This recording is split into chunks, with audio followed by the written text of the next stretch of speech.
Center Talk Radio, your in to all things music.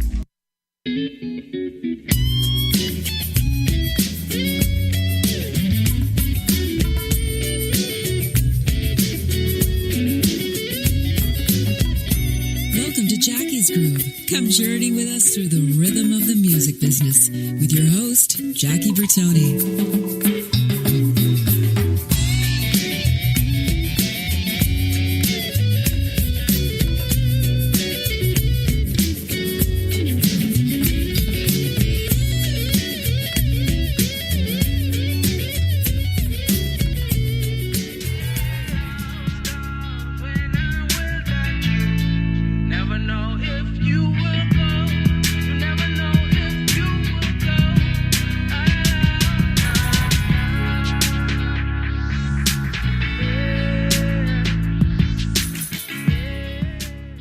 Everybody, welcome to number 21 Artist on Emerging Mondays. Jackie Bertoni, Jackie's Groove, brought to you by InnerTalkRadio.com. Connect to all things music. Hey guys, you know, this guest today, she calls herself a keyboarding spaz, a classical nerd, a noisemaker. I call her a serious player. You know, I ran into this girl probably about 4 years ago out here at a local club. She was playing with the band, and I don't remember the name of the band, but she knocked me out. Not only could she play and could she sing, but her stage presence was unbelievable. And then I come to find out she's good friends with all the guys that I know out here also. So with that said, I want everybody to welcome with open ears and open arms to Jackie's Groove, my good friend, Bonnie McIntosh. Bonnie, sweetheart, welcome to Jackie's Groove. Hi. Hey, girl. Thank you. And what was the name of the band that that I saw you with at the TK? Oh, that was my old band, Black Party Politics. We started when I was we were in college and stuff, and then we were playing all these shows, and then we were playing out in Temecula all the time because I was friends with all the guys from Inverse because we used to play shows together, and then I think that's when you saw us.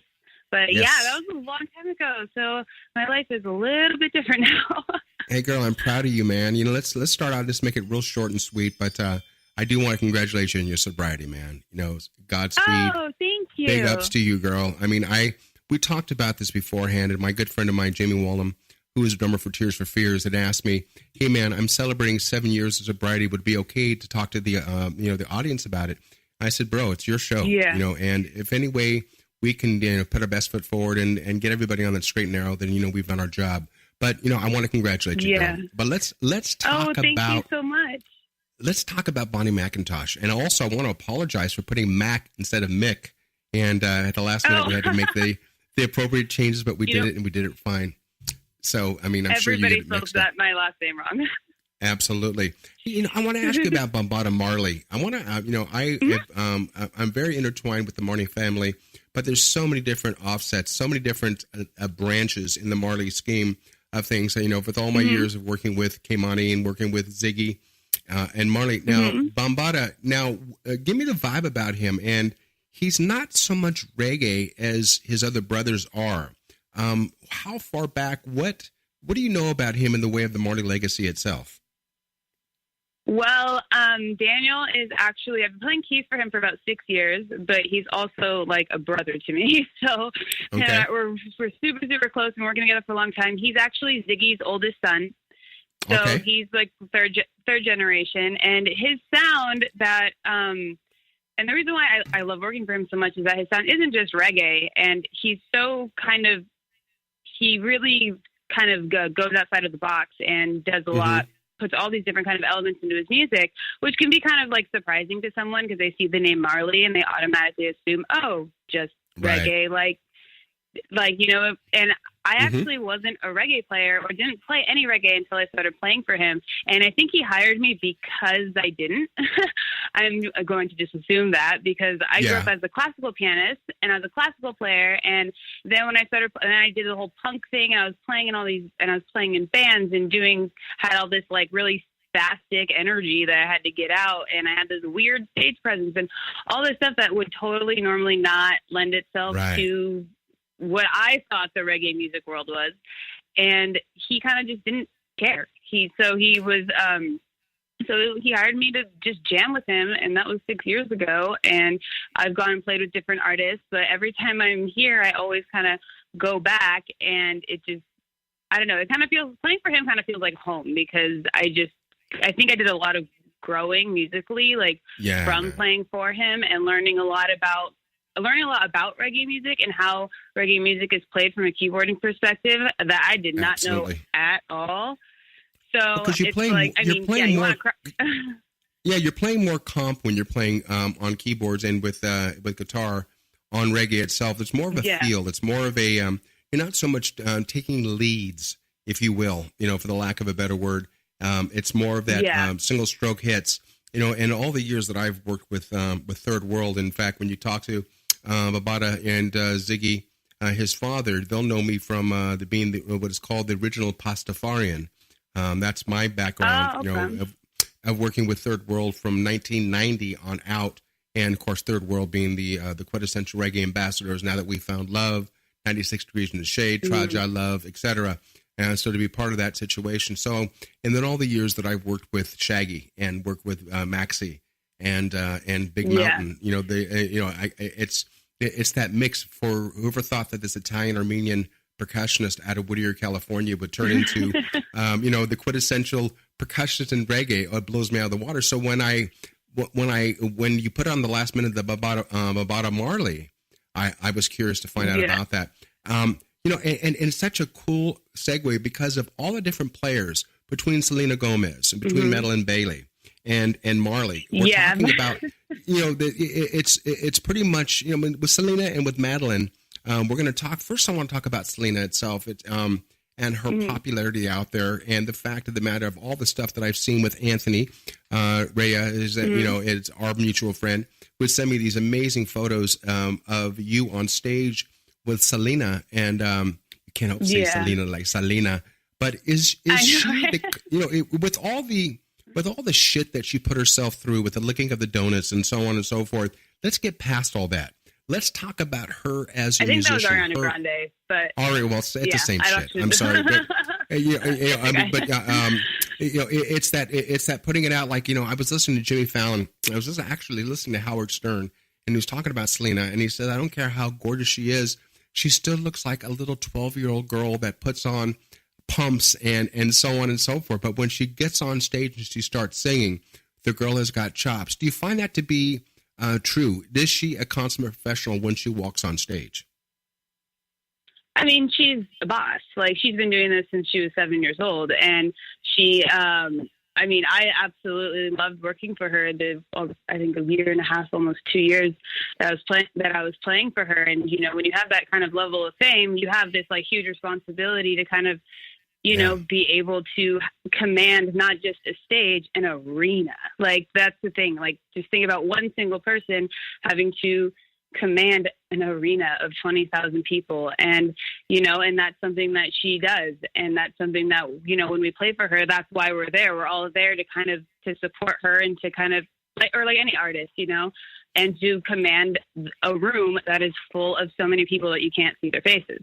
And that's something that a lot of musicians don't really get to understand, like how much pressure that can be for one artist. Sure, and of course. I think that she does a great job doing that. And that's why she has the fan base that she has. And that's why the fans that she has do not leave her, because they respect her so much, and I respect her so much, and all of us do. Our whole tour family does. And that was all something that was kind of really cool to see, because in the short amount of time that I was with her, or I don't know, 2 years is short, maybe it's long.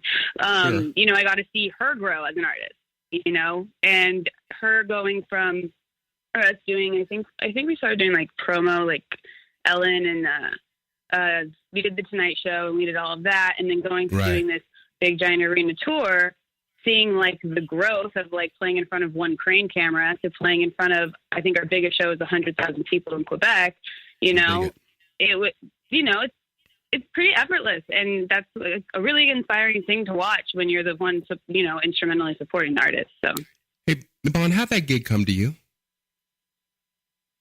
It kind of came to me on accident.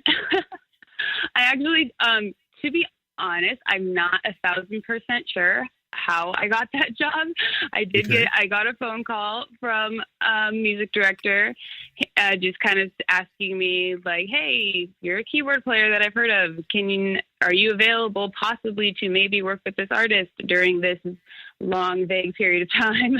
And I was like, "Sure," but I didn't really know anything else. And then 2 months later, it was like, "Can you come in tomorrow? We're just going to kind of jam out and feel out everything." And I walked in there, and I never got fired. So that was kind of how that happened. It was very, very random. I actually did not audition or anything like that. So, yeah. Let me ask you this question also too, because I know your ability to play. You are a player, above and beyond the physical. And I will be, all respectful to you. You're a gorgeous woman, but you can play your ass off. Your playing overcomes your looks, for the lack of a better description. But I want to say, with that going in and taking that talent that you have and being an endorsee of Roland Corporation, I'm all about endorsings. Endorsements. I've been with LP Music Group going on 30 years. I've been with Sabian Cymbals going on 28 years. And I'm going on 27 years with Vader Percussion, my drumstick company. When you are put in that forefront, and let's face it, the fact of the matter is our duty as endorsees of the said manufacturers, it's our duty to put our best foot forward and to show our likeness and our ability to promote, in this case, Roland. Roland's a big follower and a big advocate of Jackie's Groove and our network, Intertalk Media, and Roland UK and Roland US. And when you're on stage, when you're playing this and you bring your talents to the stage, now I don't want to sit there and stir shit, for the lack of a better word, but we are talking about Selena Gomez. Now, not Selena herself, but her music, Good to You. That I can't watch that video and not feel like I should be thrown in jail or be, considered as Harvey Weinstein, it's a sexy fucking video. And I was just listening to it earlier. When you're playing that tune, when you're up on stage with Selena on the size of the band, I don't know anything about her band, but be honest with me and players, because we have a huge, vast listeners of famous, the above marquee listeners to Jackie's Groove. Would you say that Selena's band is at par? Or, how do I say this? That's like a shit stirrer. Is it a subpar band? And is she the one they're going to go listen to? The thing is, when you play for a pop artist like this, a lot of the band changes a lot, right. So there's a lot of times that, the band changes a lot. It kind of depends. Some artists keep the same band for a while. For us, we kind of changed out a couple times, aside from me and our bassist. And, the player wise, everyone is on. Like, everyone was really good. Everyone was, like, it wasn't, because it was a pop show, like, pop music, it's just easier music to play. Like, it's not jazz, it's not fusion, it's not all of this other stuff. So, when you're a musician and you're in the pop world, you don't really get a chance to show off your chops. And part of the job actually is knowing what not to play. Because I can't tell you how many times that we've been with these like huge, these huge cats and these big players that have all the chops and that can shred and that can, do every fill known to man. But, you can't do that in pop music. Like, you have to be simple. You have to be smart. You have to, make sure that when you are doing that, you're doing it very minimally, because there isn't enough room for that. And when you're a pop musician player, like, part of your skill isn't your skill. Part of your skill is knowing when not to, musically jerk off in front of everybody. And that was something that I had to learn too.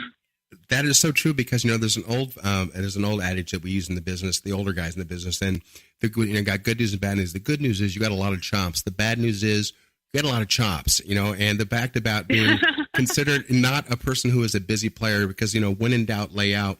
Me working back on the road again with Wilson Phillips. I don't need to sit there and discuss about how huge the girls are, the biggest selling girl band in the history of music. But when we're on stage, I had a meet and greet afterwards, and a lot of the listeners out there, boys and girls, men and women, that are more amazed, not only from Wilson Phillips, but the fact of all the years that I've had with their father, Brian Wilson, and the Beach Boys.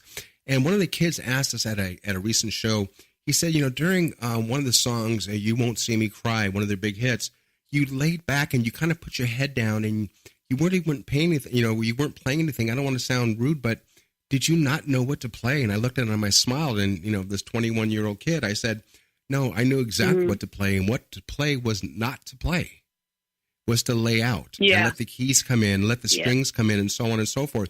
You don't need to play. And less is more. And again, I agree with you 100%. The fact of the matter, especially being a jazzer, as you are, a classical player, you know when not to overplay. But when you're playing with a situation like Selena, and we'll get on to Madilyn in a little bit on the next segment, but how much backtracking is on the show itself? How much juice is put behind the live playing? Well, the thing about this particular show is that we had a really great music director who gave us a lot of musical freedom and everything. And so when the way that these shows happen, they give you tracks and then they're like, okay, what do you want to play live? And with me, I have a substantial amount of gear and I can make different sounds and I like programming and I like making all these sounds. So I try to play as much as I possibly can. I can't speak for other keyboard players, but I try to have as little in the track as possible, not just for my own ego, but just because I love to actually play. So sometimes it depends on the song. Sometimes everything's super last minute where they can't separate all the stems quick enough, or some stems are on top of each other in a case where you have to put in a song last minute. There's always situations where some songs will have no track and be completely live, and then some will have way more than we would actually want, and that's not a Selena thing. That is in any person. That's in any artist situation, obviously. But in pop music, it's more so because pop music uses more samples and they use more sounds that aren't easily replicated. So, all of that stuff, to be honest, I don't want to spend my time programming a tiny sample when I could just throw it in a track. And some people might be like, oh, well, then you're not a great player. No, I just know my talent is better used doing this part of the song, or I can make this sound way fatter, or, so you can kind of pick and choose. When it comes to tracks, a lot of people want to hide behind the fact that there are tracks, they don't want to admit it. I don't think that tracks are a bad thing, because you don't, at the end of the day, I don't have 12 hands, and I'm always about playing for what the song wants. And if the song needs a bunch of tracks with those sounds, cool. I'm going to do whatever I can to make that sound good. Exactly. Hey, you know what? And do me a favor. What doesn't sound good is the clock that's beating away on the first segment. You see how fast this goes? And I'm wondering if 1 hour is going to be enough with you. But we're going to pick it up on segment number 2, girl. There's just so much to talk about. And there's so much more regarding the backtracking. And so I'm getting a lot of messaging right now also, especially I'll bring up the fact of Stevie B and CNC Music Factory. So with that said, segment number 2, right around the corner with my in-studio guest, Bonnie McIntosh, Jackie Bertoni, Jackie's Groove, brought to you by Intertalk Media. Connect all things music. Guys, don't go nowhere. We'll be right back after the short break. Stay tuned.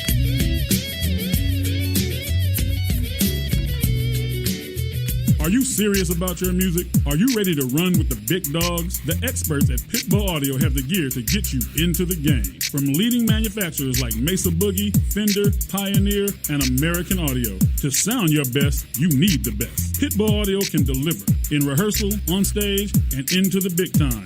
Dropping beats, shredding guitar, or making the crowd roar. Whatever you dream, Pitbull Audio can help make it happen. We are Pitbull Audio. We want you to play it loud. PitbullAudio.com. You know what's all around you every waking moment of your life? Marketing. You're choking on it. I'm Scott Robertson, and when it comes to strategic PR, branding, and marketing, I've seen it all. And actually, I'm still seeing it because bad marketing never sleeps. Join me each week on May the Best Brand Win, right here on Intertalk Radio, and learn how to make the marketing for your brand unforgettable. Hi, I'm Tim Dolbear, the host of Sound Experience on Intertalk Radio. Each week, I talk with top professional audio engineers, producers, musicians, and the manufacturers that make the tools that we use in the studio each and every day. From capturing the perfect take to mastering your final release, and the tools and how the pros use them, we are going to dive deep into their process and learn from their experience. I look forward to you joining us each week on Sound Experience with me, your host, Tim Dolbear. Make this your vinyl night. I'm John J.R. Robinson, and every week, music creation comes alive through stories, experiences, and sounds when vinyl records filled our hearts and minds. My friends and I share our tips and techniques used in creation of iconic tracks for recording artists such as Michael Jackson, Eric Clapton, Quincy Jones, and Steve Winwood, to name a few. Vinyl has emerged hot, and the soul of vinyl defines art and passion which burns deepest at night. Tune in every Wednesday at 2 p.m. Pacific Standard Time on EnterTalkRadio.com. Hey, this is Brian Culbertson, and you're listening to my dude, Jackie Bertoni, on Jackie's Groove.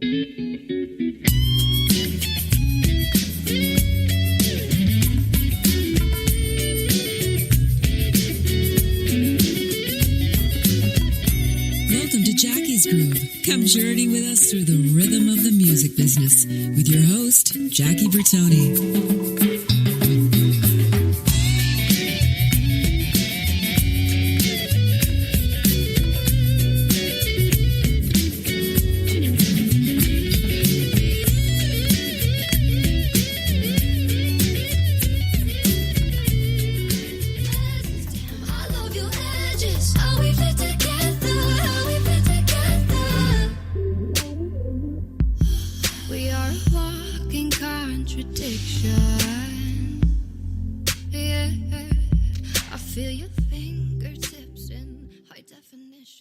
Everybody, welcome back to segment number 2 of Jackie's Groove. My name is Jackie Bertoni, and the network is called EnterTalk Media.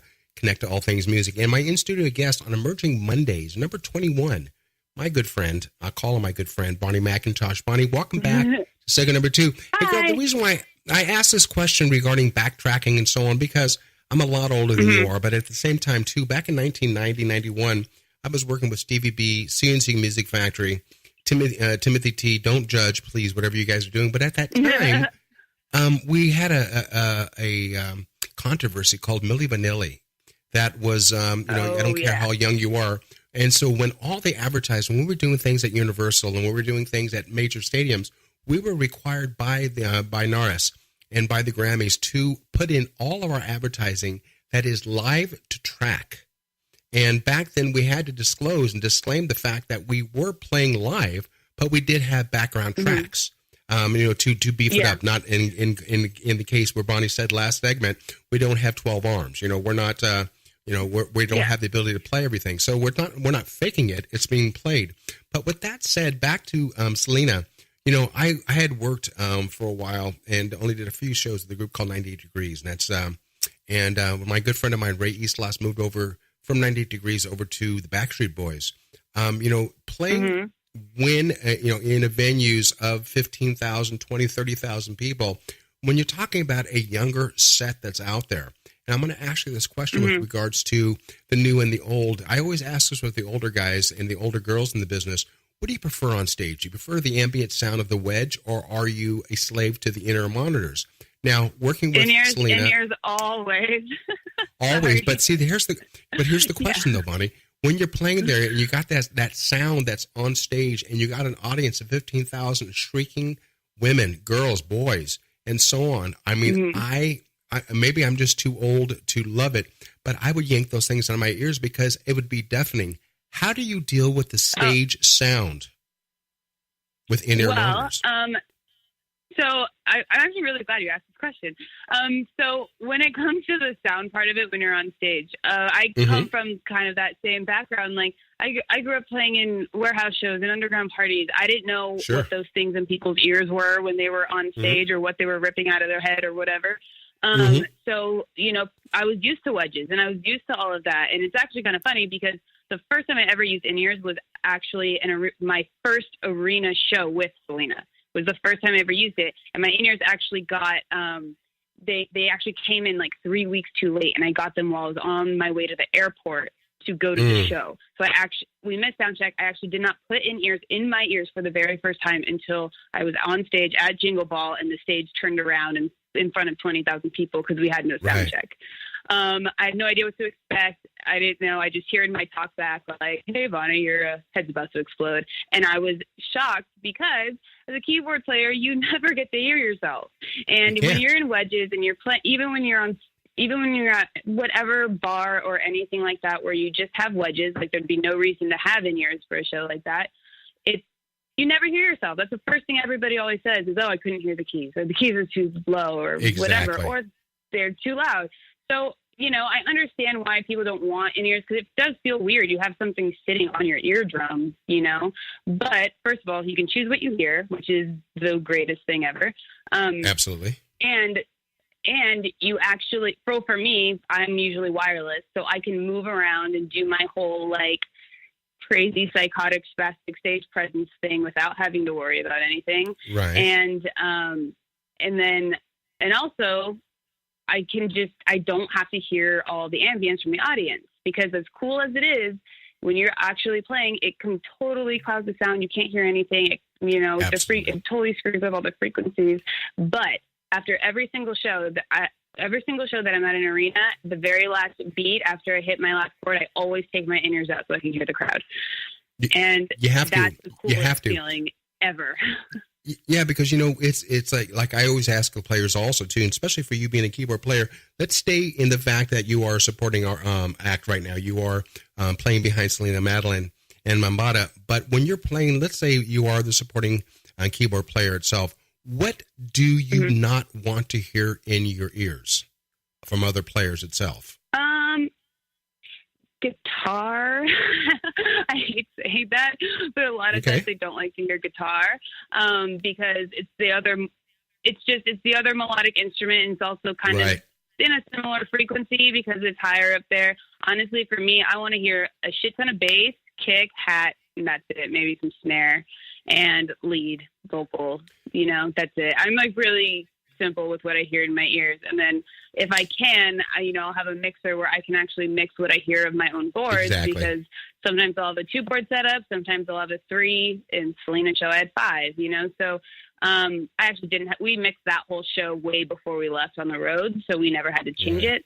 But when I'm able to actually control that, then I can use my own inner monitor mix that I can actually control, so I don't have to rely on a sound guy. So that also, helps a lot.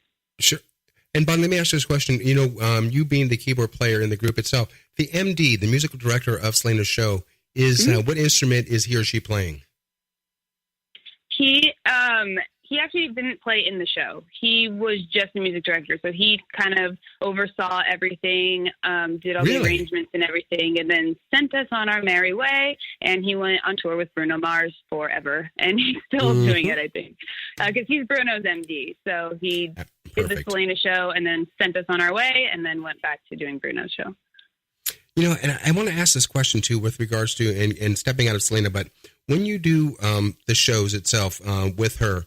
What would you say her main hit is? That is her mainstay. I mean, I know when her first. In general, or just recently? Yeah, when you're on stage, what is the audience there to hear? Are they there to hear all of Selena's tune, or is there one song that stands out? They love all of her music so much, I couldn't even answer that question after 65 shows, because, every show and also every place is different. And that's the same with any artist. You go to certain places, especially when you're touring internationally, and you'll see, oh, wow, all of this whole crowd is vibing to, kind of the slower songs. Oh, this area wants all the, club banger type stuff. So, it varies. I can't even, it really does vary a lot. But now you say, she's been this since she was 7 years old. Does she recognize the fact? I'm not going to blow smoke up your ass, but does she recognize the fact that she's on the stage with a keyboard player that knows her shit? I mean, does she understand and respect the fact that you're on stage with her? Oh yeah, of course. It's okay, yeah, absolutely. All right, you follow where I'm going with that question. There's nothing worse than going on there, because when you're listening to the second song we came in, that was actually a Madilyn's tune called Tetris. Coming in, and there's that mix. I was playing it for my wife night before last. She goes, but I can't decipher if it's Sia, if it's Rihanna. They all have that kind of a sound itself. Let's step over to Madilyn for a second here. Madilyn, you just got back off a European tour with her, or a few shows. How big is she over there? Is she bigger in Europe and abroad than she is in the States? Because I'm not hip to the girl. She is, she's a lot bigger overseas, but her kind of, the way that she kind of went about, becoming an artist is really, really interesting, because she started doing YouTube covers, and she has about, I believe, 6-7 million subscribers, 700 million views or something like that. So, so she can reach the demographic of everybody because it comes from YouTube. YouTube is totally international. So a lot of, in Europe, a lot of I think like French radio stations, they use radio a lot more than they do over here. So Absolutely. A bunch of her covers were getting some airplay. So she did get a way bigger audience over in Europe. And so we had a show in Paris was it last week, I think? It was sold out. It was great. And then we have, how big of an audience? A couple other, oh my God, I'm not really sure the exact cap, but it wasn't like enormous or anything like that. Okay. But it was something that she wanted, that she booked because it was really important for her, because Tetris was her original single that came out, and France is a place where that's like one of her favorite places ever. So it was just kind of like a perfect way to start like the promo for her new stuff. But she that girl can sing her ass off. She has a really cool. She has such a good voice, and as a keyboard player from, in rehearsal and everything, you get to see how everybody actually sounds. Sure, and of course. And I just love listening to her sing. I love her voice, and coming from the YouTube world and then trying to break out into the pop world, I can only imagine, because I'm not, that kind of artist myself, that, that's a crossover that's not really easy. But you listen to her original music and it's great. And I'm super stoked for her because nobody else knows what it sounds like, but I do. And it's really, really, really good. So it's kind of cool to be able to see how that's going to happen, because, and that's so cool that you brought that up. Yeah. And I wanted to bring that up too, because I got a backlash from Cedric, who does a lot of my segment producing along with Megan. But Cedric gave me, and that's at Intertalk, he kind of gave me a constructive criticism. Just because I have the number one show doesn't mean I can't listen to the younger set, the millennials, if you will, out there. I know right now Paul's cracking up in the background because I beat this to the fact that I am, I'm really steadfast, and I have a real hard-on for YouTube stars. I say this because I'm a road dog. I've been around a long time. You are a road dog. You are a player. Forget the fact that you're young. You have had a plethora of doors slammed in your face, regardless of how you look and how you play. I firmly believe, and I will not step off my platform, the fact is that the Madilyn and Baileys and the Justin Biebers and the handful of people that make it off of YouTube. I know it is a new way, it's a new millennium, it's out there, and so on and so forth. But I firmly believe, and I want your opinion as a younger set, but as a real player, do you believe the fact that your longevity is limited if you haven't been beaten up by the road and everything that's got to do with the music business, other than sitting in front of a screen singing? It's a different kind. I totally see what you're saying, but it's just different, because the way that and I think a lot of people think I'm younger than I am. I'm 30, so I've been doing this for about probably 12, since I was 18. So when I started, there was no YouTube or Instagram it wasn't like something that musicians used as a platform to get their music off the ground until, I was like a couple years in or whatever, but nowadays, like, the scrutiny of what you learn by, doing your van tours, doing Warped Tour, like wanting to fucking kill yourself on Warped Tour, and then doing arena shows and going from that, the journey is a lot different now, because of the internet, you can do a YouTube cover, but the thing is, every single person that has an internet connection can give you their opinion and shove it in your face. Absolutely. That is something that we don't know. I don't know what that's like. A lot of these older people don't know what that's like. And that's something that actually really affects the millennials in ways that things would affect us as adults doing the physical act of grunge touring. But none of those people will ever really know what it's like to have to, find a place to pee when you're in the middle of nowhere trying to get to your next show before your gas tank runs out. They don't know what that's like. I don't really know what it's like having, 130 million people watch my every single move and can tell me exactly how they feel about it anytime they want. you know? Absolutely. So it's honest for me. It's like, I totally see, like, from like the older people that have been around, they look at the millennials like, oh, well, you don't know what it's like because you never dealt with this. But the millennials, I think, can look back and be like, well, you don't know what this is like either, because they don't. Yeah. They're so different, and they're just they're completely separate. So I don't think one way is harder than the other. Because one is so emotionally draining and one is like just physically draining. So I think that's just like a difference of opinion. I'm super stoked that I got to do the grungy van tour shit instead of, absolutely, you know, reading a bunch of comments that are going to, you know, totally destroy my soul. So let me ask this question: with the plethora and the realm of music that you grew up with, what was coming through? What were you listening to growing up? What were your parents listening to, if they were at all? What was coming through the speakers at the McIntosh household? Well, my mom is listening, so I better answer this question right. Okay. So Earth, Wind & Fire, without a doubt. Earth, Wind & Fire was, that was what my parents were like, you have to love this band. I know you guys had Myron McKinley on here, and this is super random, but I used to teach his son piano. So very I was cool. his son's Very piano cool. teacher. Yeah. And the reason why that happened was because Earth, Wind & Fire was rehearsing at this place I used to teach at, and I saw Verdine White, and I was like, I don't care if they kick me out. I have to just at least try to go in and just tell them how much, like, this band has, like, means to me, you know? And then ironically, Soleil Brewer was my teacher when I went to Musicians Institute, and he used to play keys for Earth, Wind & Fire before Myron did. So it's, yeah. We've got Larry Dunn.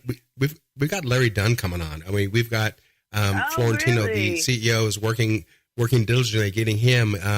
Also, Al McKay, the first generation of Earth, Wind & Fire, because now the third generation is out there right now, and Philip's son is singing background, you know, and in the band right now. So it's you know, and I've got Serge coming on. Serge, I can't even pronounce Serge's last name. He's got the flu, so he's not listening anyways right now. But he's the other keyboard player along with Morris O'Connor that I brought on. So, you know, Earth, Wind & Fire, and of course, too, I used to play. And I auditioned. I used to work with Earth, Wind & Fire back in the mid-'90s. Oh, nice. So, yeah, there's a really cool correlation. But what's really not cool right now is that we are finished with the second set, girl. You see how fast it goes. And you got the props out. You made Mama a promise. The third and final segment. I love it. And, man, you know, we're going to give the audience and the worldwide listening audience out there a chance to find out how we can stalk you in a professional way. And I'm going to introduce you to the CEO of our network when we come back on the third segment, I should say. And he does his little spiel with me, and we get the promotion out there for our guests out there that we're eternally grateful for. Because if it wasn't for the emerging artist and or the big names above the marquee, we wouldn't be where we're at today. So with that said, guys, Jackie Bertoni, Jackie's Groove, brought to you by Intertalk Media. Connect all things music. Segment number 3, right on the corner, with my in-studio guest, Miss Baily. Bonnie, don't go anywhere, girl. Right back, right after this. Okay.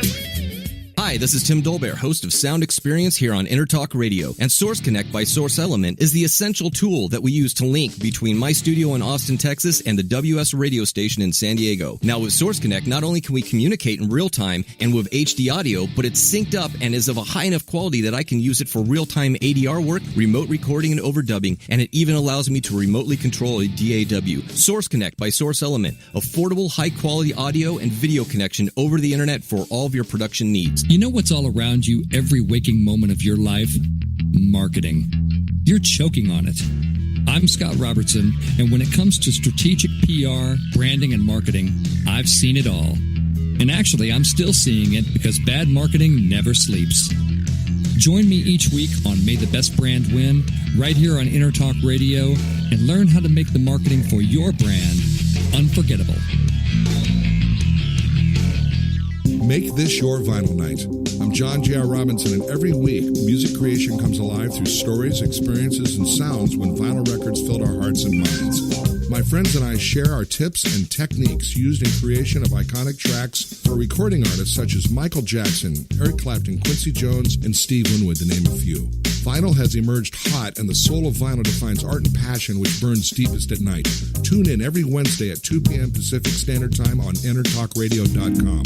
Are you serious about your music? Are you ready to run with the big dogs? The experts at Pitbull Audio have the gear to get you into the game. From leading manufacturers like Mesa Boogie, Fender, Pioneer, and American Audio. To sound your best, you need the best. Pitbull Audio can deliver in rehearsal, on stage, and into the big time.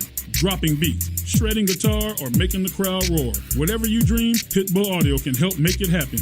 We are Pitbull Audio. We want you to play it loud. PitbullAudio.com. Hi, this is Michael McDonald, and you're listening to my good buddy Jackie Bertoni on Jackie's Groove.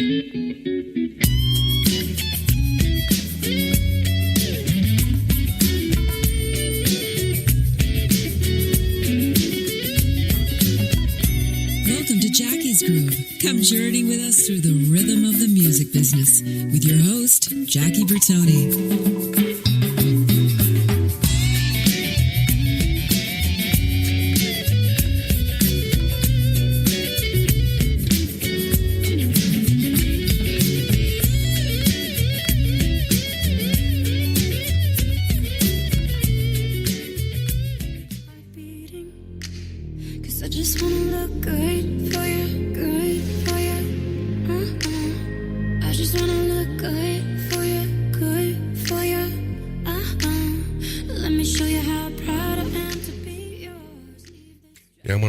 Song, but I don't want the Facebook police to get us in trouble there, and along with YouTube. Hey guys, welcome back. This is the third segment. I'm bummed out, man. This is the final hour with my good friend Bonnie McIntosh on Emerging Mondays, number 21. And I want to start off by saying, if you guys can't listen to us live, and as I said to you, Bonnie, later on during the day, depending on the workload of the studio, we're going to archive and we'll send you the permanent link to our interview for those worldwide that didn't get a chance to listen to us at 12 p.m. PST. Go to Apple Music or go to Google Play and download our easy-to-use and easy-to-navigate application. 2 words, Intertalk. Second was radio. And you can take Jackie's Groove and the plethora of other amazing shows on the network on the go with you. And also to everybody at Pitbull Audio, Calvin Lee and the Motley Crew, thank you for very, very, very much for keeping the lights on in our studio, man. And for everybody out there, please visit pitbullaudio.com. They just want you to play it loud. And as I said, aforementioned before, people that I'm real biased to, Vader, Sabian, and LP Music for sponsoring me all these years. And also, too, I want to introduce you, Bonnie, to our friends over at Jambox. I'm going to tell you more about that after Florentino gets off the air because I can see this blowing up, and I'll explain more to you. Write that name down, JAMBOXX.com. And so when we're off the air, I want you to check them out because it's going to blow you out of the water. So with that said, Florentino, are you there, my brother? I want you to say hi to my good friend, Bonnie. Bonnie, please say hi to Florentino Buenaventura. Hey, Bonnie, how you doing? Hi. Good, how are you? Good. You having a good time with Jackie? Mm-hmm. That's what we do here. We just have a great time with Jackie. That's the only reason why we're around. That's right. Keeps me off the street. Exactly. Yeah. So congratulations on all the great work that you've been doing out there with, Oh, thank you. With Selena Gomez and all the rest and your own stuff, too. I've heard nothing but good things. Thank you. Thank you so much. Yeah. And then I don't know if Jackie told you, but once you've been on the network, you're part of the family. So this is jumped in, girl. Well, it's kind of. I'm really glad to be here. It's a total street gang thing where you jumped in, you want to get out, and you have to get jumped out of Intertalk. So. That's it. Oh yeah, I have to go through the whole initiation process. I'm assuming. Absolutely. Yeah. So, I'm here for it. No, all you have to do is win hearts and minds with your music. That's all we ask. That's what we do around here. So in this segment here, and it's all about getting to know you even more outside of this interview. So. Essentially, what we want to know is how can we find out more about you? What are the social media URLs? Can people reach you through smoke signals? I don't know. Tell us all the ways they can connect with you. Well, the easiest way to connect with me is through Instagram because I tried doing like all of the social platforms and I just my brain is going to explode. So I try to stick to like just a couple. But if you Instagram is super easy to find me. My username is @Bonstar with 2 R's. So BONSTARR. So you can find me on there, send me a message. I try to reply to as much as I can. And that's what the platform that I use where I actually like to communicate with people. So yeah, I'm also on Twitter under Rockstar Bonstar, which is ROCKSTAR BONSTAR, so 1R. So Instagram, Twitter, you can find me on Facebook. I don't really use Facebook that much to like promote myself musically. So Instagram is definitely the best way for that. And then you can also like talk to me and I can actually reply. So that's why I like it. Awesome. Yeah, that is great. So you found that the Instagram has been the best way to communicate. And yes. Yeah. I'm old school. I'm still Facebook. I feel like the old man. Yeah, I mean, Facebook. I use Facebook too, but it's weird because I also use Facebook for to argue with people politically. So sometimes I'm like, yeah, sure, you can find me on there complaining about all this stuff. But it's become like the political platform now. Outside of Twitter being the rant and raves, we want going on that, but Facebook definitely it just becomes so much more political than anything. Lately. It does. So I mean that's why I like Instagram, because Instagram has a little bit of more. It's more for artists, because it's based on pictures and videos and stuff like that. Although I'll get political on Instagram too, because there is a lot of stuff going on especially in the music business with women and touring and a lot of the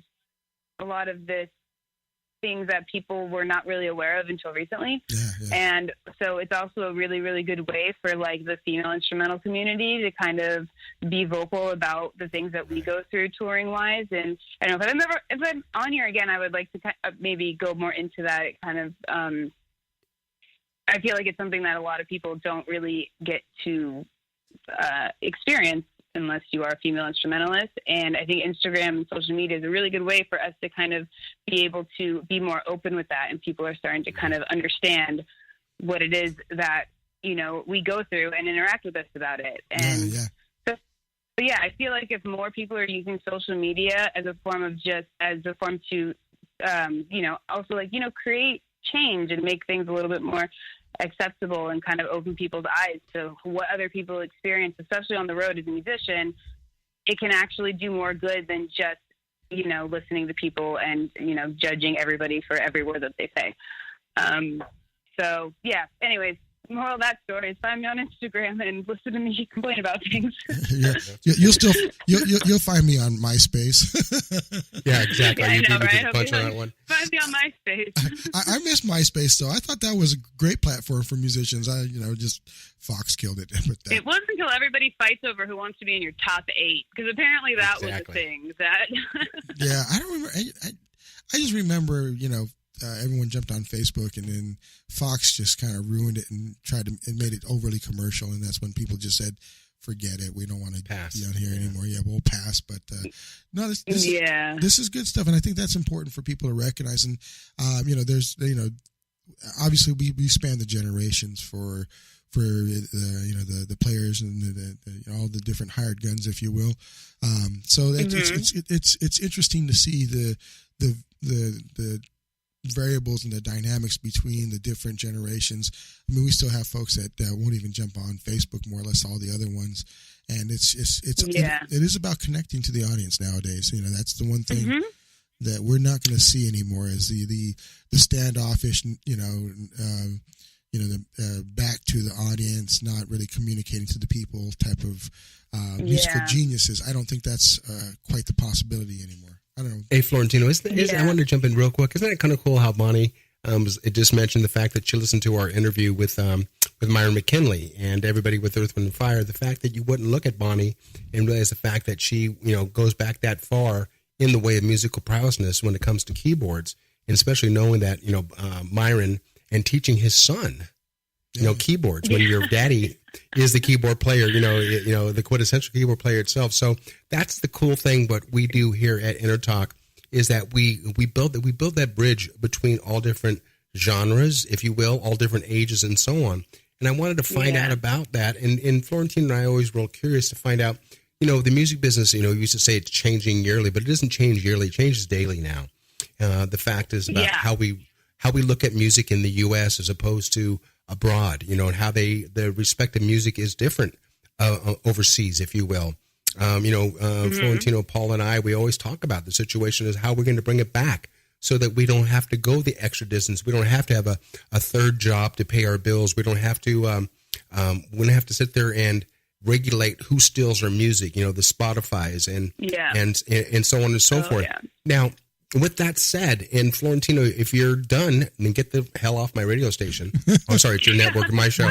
But I wanted to talk about that. I wanted to get back into the situation. I want to talk to Bonnie more. No, that's okay. Okay, go ahead, talk to her. No, I'm joking. Gentlemen. Yes. Fighting over that the musical knowledge that you have. That's what we do here. No, but exactly. I will say that actually, Jackie read my mind. I've got to get back to my normal CEO duties here, which is not quite as interesting, but definitely keeps the lights on. Really appreciate you being on, Bonnie, and continue to do more stuff. You're in the family. You ever want us to promote anything, you let us know. Okay, thank you so much. All right, have a good show, guys. All right, thank you, baby. So, Bonnie, with that said, I'm curious to find out again, too, bridging that gap between the fact that you're in your dirty 30s, if you will, and I'm almost twice your age. But the fact of the matter is, I see the difference of the situation where we're having to go out there and we're having to, to bust our ass extra. We got guys that are, 15 years my senior that are still out touring 200 plus days out of the year, because they love it. They're at the point where they have millions of dollars, but they're doing this because they love doing it. I'm bringing my friends up Earth, Wind & Fire. I'm bringing my friends up around Chicago. I'm bringing my friends up Tower of Power. The business is changing. It's changed. A lot of the old boys in the industry feel it's going to come back. Steve Lukather, David Grohl, they all feel that it's going to be, it's all a circular situation and will come back. I hope you get the ability, and I hope the millennials out there get that fun part about on record release Tuesdays. Forget the fucking record release Fridays. I mean, let's go back to Tuesdays. Yeah. We can go to Tower Records. We can rifle through the bands. Days. Yeah. And we can listen and pay homage to all the people that made not just the Bonnies and not just the Jackies, but everybody who put the makeup, the people who did the liner notes. It was a wonderful thing. And, that's what I want. But I want to know one thing. When Bonnie, go ahead. Oh, I was just going to say, with what you said about it, kind of coming back, I've kind of started to see kind of a little bit, one thing that kind of totally fucked everything up was Warped Tour ending. Because as much as every musician, especially the musicians my age, make fun of that tour because it's just so grimy. Sure. It's a really good way. I mean, it's just a perfect example of the kind of grunge van touring that everybody should do and should experience before you do your big bus tour. And I was on tour with a lot of people who that was their first tour. Their first tour was being in a $2 million tour bus. I'm wait, okay, I remember literally stealing my parents' van and driving to Vegas with 12 of my friends in the back and calling it a tour and just living homeless people for however many weeks or whatever. And I feel like that is going to start coming back because, everybody's kind of seeing that or at least they know that used to exist. And it's almost like a glamorized version of what being a touring musician used to be, and I think people are starting to miss that. And I think since Warped Tour got canceled and things are starting to go away and everyone misses it, it's going to start coming back that way. Yeah, and for the millennials out there that are listening to, do yourselves a favor and go on to Netflix or HBO, anything that's on demand, and rent Almost Famous, the most beautiful movie ever produced, ever made. Kudos, to Cameron Crowe for an amazing job on this album. And I won't get too much more into that, but if you want to know what the music business was like in the 70s, in the 70s, that's the way the business is. And that scene, Bonnie, when they're cruising on the bus and Tiny Dancer's playing, I cried to this day. It's amazing. Hearing that song because that's the song I used to always play when we would just be chilling out. Because a lot of times we'd be on tour, we'd find some jam or a piano bar or something like that, and I would play Tiny Dancer or I don't know, we would just jam. That's the part of touring that I like. And stuff like that still is kind of around. It's just when we were in New York and we have a couple of days off or whatever, we've gone to just underground jam shit, and it's been just like that. And you're with your tour family, and you're those moments still exist. But nothing is like that, on a bus. Nothing will ever compare to that. It's like telling someone what steak tastes like if you've been eating peanut butter. You have to experience what that whole vibe is. That's, where do we pee? My God, there's porta potties that are cleaner than the fucking, than the gas stations we're pulling into, on the road itself. But those wounds you can lick, and those are, that will be in your musical DNA for the rest of your life. But I want to ask you a question, and this is a question that my wife even says to me also, and I'm going to ask you this question right up front. Does Bonnie do you have a bucket list? Do I have a bucket list? I do have a bucket list, and I've been able to cross a lot of it off over the last couple of years. It's cool. Good for you. Well, my bucket list was literally a list of venues and things I wanted to perform at. Okay. And like, so on there was Saturday Night Live, Madison Square Garden, and then it was just like the countries that I wanted to play in. And so I was able to cross off SNL, Madison Square Garden, and a bunch of places that I wanted to go and perform at for my bucket list, as a bucket list of career stuff. But now my bucket list has totally changed over the last 7 months, and it's different now, and I'm kind of rebranding my bucket list, if that makes any sense. Yeah, sure. You can also cross off your bucket list the fact that you actually did Jackie's Groove also too. So that's something you can cross off your bucket. That was a given. There you go. And I want to ask you a question also. And this is something that, again, the better half came up with, and I love this. And I ask this to every interview, young and old. But if music wasn't in your vernacular, wasn't in your vocabulary, there was no such thing as music at all, what would Bonnie McIntosh be doing today? I'd be a writer. In the sense definitely a writer. Just in the sense of just in the sense of writing about kind of what I experienced, not getting too political with things, but just something, I don't know, just writing in general. I do a lot of writing about ideas. I mean, it's hard for me to answer that question being not in, if I wasn't an instrumentalist, because right now I do a lot of writing and a lot of speaking about being a female instrumentalist in a male-dominated industry.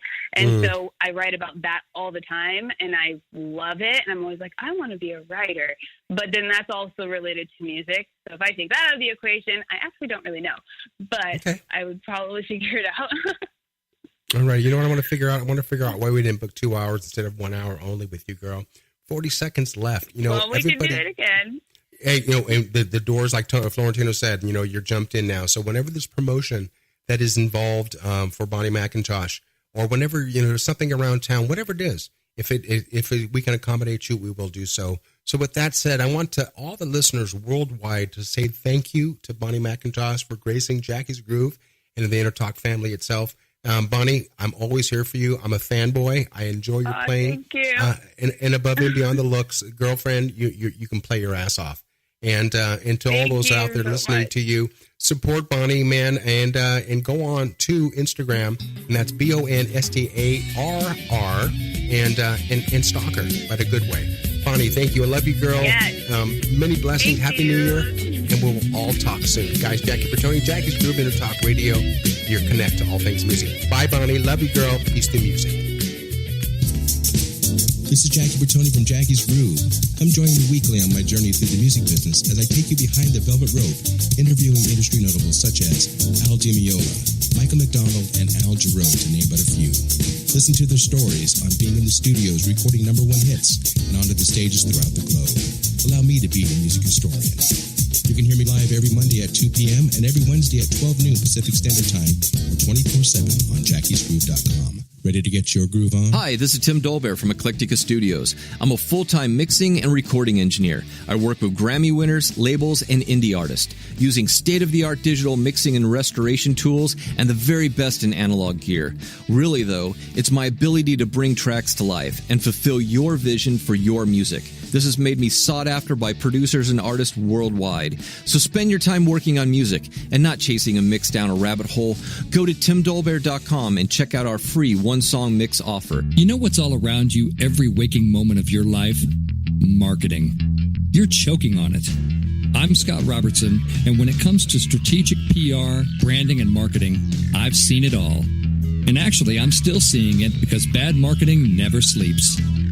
Join me each week on May the Best Brand Win, right here on Intertalk Radio, and learn how to make the marketing for your brand unforgettable.